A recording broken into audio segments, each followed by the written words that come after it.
Un peu plus tôt cette saison, à On n'est pas du monde, on a reçu la chroniqueuse Florence Malenfant. Elle revenait alors sur un billet écrit sur le site du Verbe où elle soutenait l'idée, entre autres, qu'une solution à la pénurie de places en garderie passerait par une véritable possibilité de choisir de rester à la maison pour les parents qui le désirent. Ma phrase était très longue, hein? Trouvez-vous? C'est des habitudes. Là. Ça, tout va bien jusqu'à maintenant. Tout est normal. Alors, cette chronique, sans grande surprise, a suscité de nombreuses réactions. Parmi ceux qui ont voulu donner suite à cette chronique, il y a entre autres une voix bien connue chez nous, Ariane Blais-Lacombe. Bonjour, Ariane. Bonjour, Antoine. Toi, tu voulais réagir absolument parce que tu étais complètement d'accord avec ce que Florence disait ou... Ben oui, c'est un peu paradoxal de venir répondre à une chronique en disant, ben en gros, je suis d'accord avec elle, mais c'est que je suis d'accord avec elle, puis en un sens, je veux abonder dans son sens, puis poursuivre un peu la réflexion parce que il y a des choses qu'elle propose que je me dis, oui, mais comment? Puis en fait, il y a peut-être aussi des nuances aussi que j'aimerais... Qu'on n'a pas pu faire en 14 minutes la dernière fois. Exactement, oui. Et donc, partons du début. Là, son idée, une de ses idées, là, c'est que Florence disait qu'elle serait curieuse de voir combien de parents prendraient la décision de rester à la maison avec leurs jeunes enfants s'ils en avaient réellement le choix. Et là, on peut lire s'ils n'étaient pas pénalisés financièrement. Parce que, bon, demain matin, imaginons que tu as un travail de cadre dans une banque, OK? Tu décides de rester à la maison avec tes enfants. Il y a une pénalité financière. Il y a un coût à ça. Oui, il y a une pénalité. C'est vrai que dans la situation que tu présentes, on peut effectivement le voir comme une pénalité. Moi, ce que je trouvais intéressant dans la chronique de Florence, c'est qu'aussi elle apportait sa propre expérience de mère à la maison. Ouais. Puis, en fait... Moi aussi, je peux me baser un peu sur mon expérience. Je pense que c'est dur de parler de ces sujets-là sans se référer un peu à soi-même. Puis en fait, une chose que je réalise, c'est que moi, j'ai jamais eu de job. En un sens, c'est une facilité. Mais donc, ton exemple est intéressant, mais on peut aussi dire, quelqu'un qui choisit d'avoir des enfants, qui veut des enfants, qui les a, qui reste à la maison, qui fait ce choix-là, en quoi est-ce qu'il est pénalisé, au fond? T'sais, il ne va pas aller travailler, mais là, à un moment donné, on n'est pas pour se faire payer pour ça. C'est notre choix individuel. On devrait pouvoir l'assumer autant pour les conséquences sociales, pour le côté financier, tout ça. Quand tu dis que tu n'as jamais eu de job, c'est au sens où tu n'as jamais eu de contrat à long terme, à temps plein? Ou, salarié, etc. Oui, exactement. Moi, j'ai eu mon premier enfant pendant mes études. Oui. Donc, je suis passée... fait ça? Oui, j'ai fait ça. Aïe, aïe, aïe. Ça, c'est bon. Ça, c'est quand même bon. Hein, on parle de rebelles, là, ici, c'est ça. Mais je peux dire que on a eu notre premier enfant avant de finir mon doctorat et c'est difficile et j'ai pas encore fini mon doctorat. Ah, ben tu vois, c'est ça. Mais je te dirais aussi que mon séjour aux États-Unis aussi teinte ma réflexion en ce sens où là-bas, c'est vraiment tous les programmes sociaux, là, les allocations familiales, les garderies subventionnées, les congés de maternité. On n'a pas ça. Donc là-bas, évidemment, c'est land of freedom. Là, donc là-bas, le simple, c'est ça. Donc, quand je disais, moi, depuis la seconde où mon enfant est né, j'ai commencé à recevoir de l'argent du gouvernement juste pour ça. Mais les gens disaient un peu, pourquoi est-ce qu'on fait ça? Donc, ça, c'est une manière de présenter la question, peut-être qui serait défavorable à la solution que Florence suggère, qui est de mieux soutenir les familles pour que les femmes qui souhaitent faire ce choix-là puissent le faire sans avoir de difficultés là, à payer leur épicerie, tout ça. Mais en fait, une autre manière de retourner le problème, c'est en fait de dire, pourquoi est-ce que l'État est prêt à mettre jusqu'à 12-13 000 par année, par place en CPE pour qu'un inconnu s'occupe de mon enfant, mais au fond, ne serait pas prêt à mettre ne serait-ce qu'une portion de cet argent-là pour que moi, je puisse rester à la maison avec mes enfants. Puis ça, c'est une question qui se pose aussi par rapport aux proches aidants, par rapport aux parents d'enfants handicapés, tout ça. Donc, l'État est prêt à mettre sur pied des services pour s'occuper des plus faibles, des enfants, des personnes âgées, des personnes malades, etc. Mais on se rend compte que si tout le monde utilise ces services-là, l'État n'est pas capable de fournir. Mais si les individus seulement prennent en charge ça, à ce moment-là, il y a des difficultés parce qu'on ne peut pas travailler à temps plein et s'occuper de ses parents mourants, de nos enfants tout jeunes. Donc, il y aurait peut-être un équilibre qui pourrait être atteint en disant, on va créer une sorte d'allocation spéciale pour les parents qui prennent en charge l'éducation parce qu'on reconnaît l'importance de ce qu'ils font, on reconnaît qu'ils s'occupent de leurs enfants, qu'ils libèrent des places en CPE, qu'ils les préparent pour l'école ou pour l'école à la maison si c'est ça qu'ils souhaitent. Puis donc, c'est vrai que quand on le regarde de cette façon-là, je trouve que C'est un argument qui se tient bien. James? Je fais une petite parenthèse, mais j'ai écouté un épisode de la série Maid là, que je conseillais, dont je parlais la dernière émission sur Netflix. Puis c'est drôle parce qu'une femme pauvre, elle est presque monoparentale, elle s'occupe de son enfant. Puis là, elle en arrache parce qu'elle doit travailler beaucoup pour envoyer sa fille à la garderie ou à un milieu de garde. Puis là, en même temps, il faut que, tu sais, elle travaille, mais pour s'occuper de sa fille. Tu sais, c'est comme un peu absurde quand tu penses à ça, tu sais. Exactement. Mais là, il existe d'autres modèles. Il existe, t'en as un exemple, mais il y a plusieurs femmes qui choisissent de travailler à temps partiel ou d'être travailleuses autonomes. Ça, c'est peut-être, ça pourrait être plus mis de l'avant. C'est quoi les obstacles que rencontrent ces femmes-là dont tu fais partie? Bien, exactement. Une des parties de la chronique de Florence sur laquelle je me questionnais, c'est quand elle dit beaucoup de femmes aimeraient faire ce choix-là. Puis déjà, à la radio, c'est Laurence qui a pris la parole puis qui a dit, je sais pas à quel point tant de femmes ça le souhaitent. Donc, c'est des statistiques qui sont effectivement très difficiles à établir. Mais pour ma part, moi, j'avais toujours voulu être mère à la maison. Puis le jour où je le suis devenue, on dirait que mon cerveau s'égarait. J'aimerais peut-être ça faire autre chose. Je pourrais peut-être partir ma petite entreprise. Puis en essayant de faire ça sur le site, paf, burn-out parental. Je t'ai venu en parler l'an passé. Ouais. Mais donc, je me demande s'il y a beaucoup de femmes qui, autant ont de la difficulté à concilier travail, famille, mettre des enfants dans l'auto, amène-les, revient le soir, le souper, travailler. Florence disait, je sais pas comment ces femmes le font. Moi non plus, je sais pas. Puis en même temps, les femmes, mes amies qui sont mamans à la maison à temps plein, je me dis, mais me semble que je virais folle. Donc, moi, l'entre-deux que j'ai trouvé, c'est que je travaille un peu à temps partiel, mais mes enfants vont au CPE à temps plein parce que dans le système actuellement, des places à temps partiel, c'est virtuellement inexistant. Il n'y en a pas.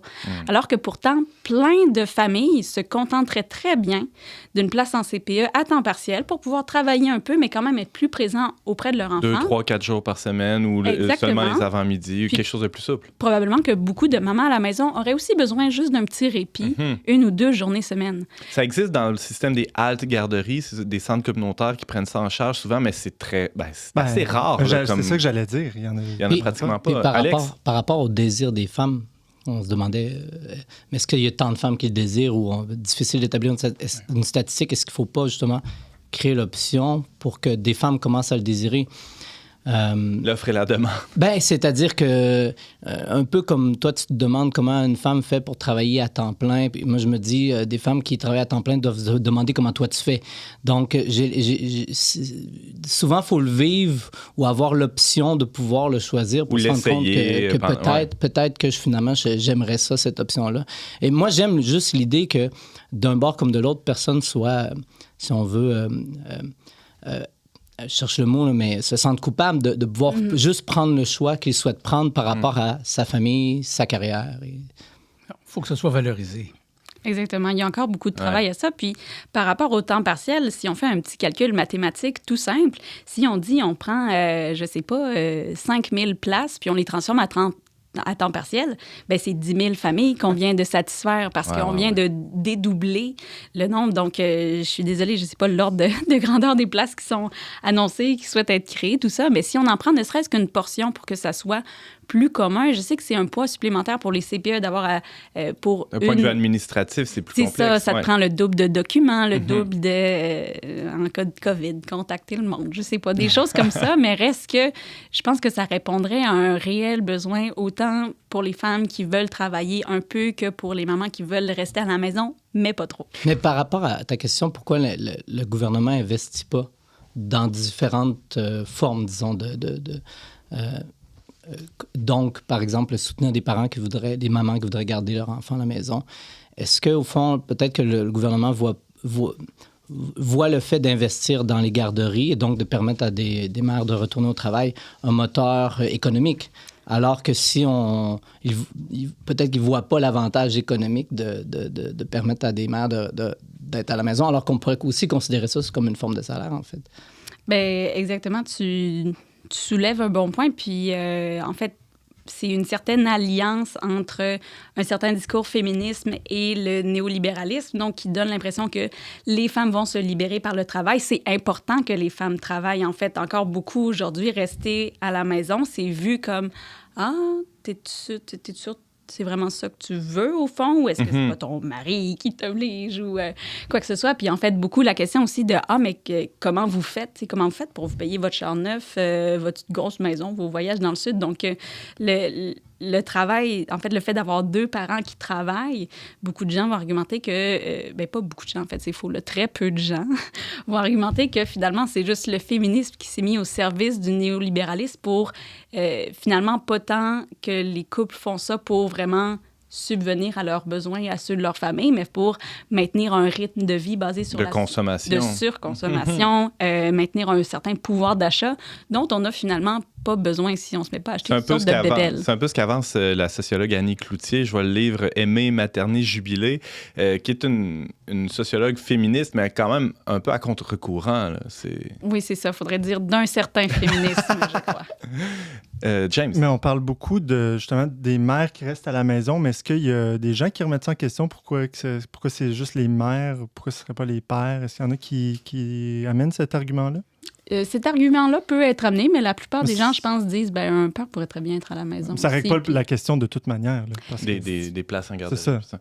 Par rapport au débat des garderies, non, mais c'est vrai qu'il y a des enjeux très particuliers par rapport au fait que c'est souvent les femmes qui prennent leur congé de maternité. Ça pose un certain préjudice aux femmes en âge de procréer, qu'elles aient des enfants ou non. Ben oui. Donc, c'est sûr que l'enjeu de genre peut difficilement être écarté, mais en mon sens, un père pourrait rester au foyer tout à fait aussi. Là. D'ailleurs, à un tout autre niveau, ça soulève une question. Ce que tu amènes là, James, c'est que souvent, on voit le travail de l'homme à l'extérieur de la maison ou de la femme dans la maison ou inversement comme un choix, une façon de s'accomplir, etc. Mais j'ai l'impression qu'on passe à côté de l'essentiel qui est, on parlait du don cette semaine avec Alex. Il y a une autre façon de vivre ça qui permet de sortir de cette vision strictement calculatrice là, de la vie, puis, et parfois même, je le dis pour moi là, égoïste. Hein, on n'est jamais bien loin de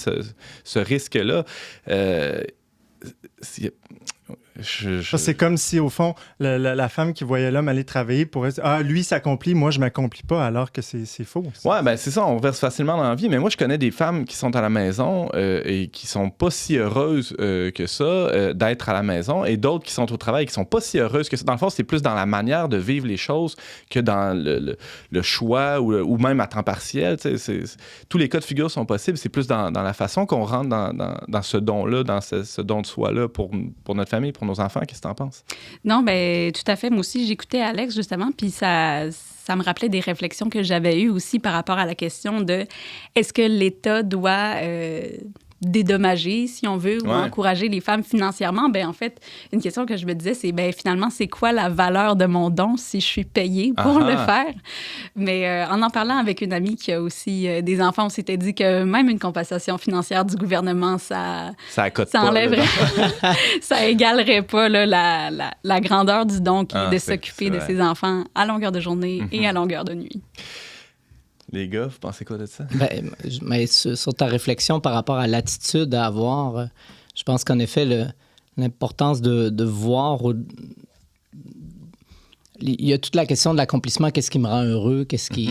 Et il y a quand même quelque chose d'essoufflant dans le fait d'être parent, d'être maman certainement, mais aussi comme père. Et je pense que si on ne voit pas vraiment l'amour dans ça, facilement, on peut être ramené à une sphère égoïste, puis un retour sur soi et ça nous arrive tous, là, c'est pas juste... Il y a des gens qui sont comme non, c'est au quotidien, des fois, on a des sautes d'humeur là, avec nos enfants, puis on se réalise, là, à ce moment-là, j'étais plutôt en train de penser à mon confort personnel que vraiment penser à mon enfant. Donc, c'est toute une attitude à développer, mais en même temps, je pense qu'il faut aussi... faut beaucoup recevoir pour pouvoir donner. Sur le plan des options de la société, on a encore du chemin à faire pour respecter et valoriser les choix fondamentaux qu'une femme peut faire dans sa vie. Celui de faire carrière et celui d'avoir des enfants, c'est bien connu, c'est toujours difficile à réconcilier. Alors, si on permet d'avoir des équilibres où les femmes peuvent être accommodées pour vivre les belles années de maternité avec leurs enfants d'une façon saine et confortable, sans que ça porte nécessairement préjudice à la continuité de leur carrière et au fait que de toute façon, on veut les avoir comme payeuses d'impôts. D'un point de vue strictement comptable, il y a même un intérêt, là, oui, si on est un peu visionnaire. On a encore du chemin pour faciliter le trajet. Oui, une suggestion intéressante qu'a fait Annie Cloutier dans son livre, c'est de parler de programmes de réinsertion sociale des mères au foyer parce que les enfants, ils sont pas petits pour toujours. Hein, puis, comme des anciennes prisonnières, c'est beau. Écoute, c'est un peu drôle comme comparaison, mais c'est vrai que le trou dans le CV qui se creuse, c'est un enjeu pour beaucoup de femmes aussi. Mm-hmm. Peut-être que pour aller sur une note positive, moi, une nouveauté que j'ai vue, je trouve une belle chose, c'est mon épouse, en fait, qui commence présentement une maîtrise en travail social et il y a de toutes nouvelles bourses qui sont données pour aider les mamans à retourner aux études et l'aide financière qu'elle a, qui est assez intéressante, elle n'existait pas avant. Donc, moi, je trouve quand même qu'il y a aussi des progrès qui se font à certains niveaux de la société. Magnifique. Je pense qu'en tout cas, on a à peine passé à travers la moitié des notes d'Ariane. On va être obligé On va faire revenir Florence, puis après moi. La prochaine fois, je pense que je vais m'arranger pour que vous soyez là les deux en même temps. Ça va être passionnant. Ça l'était déjà aujourd'hui, Ariane. Merci beaucoup d'avoir été avec nous pour ce retour. Merci à vous.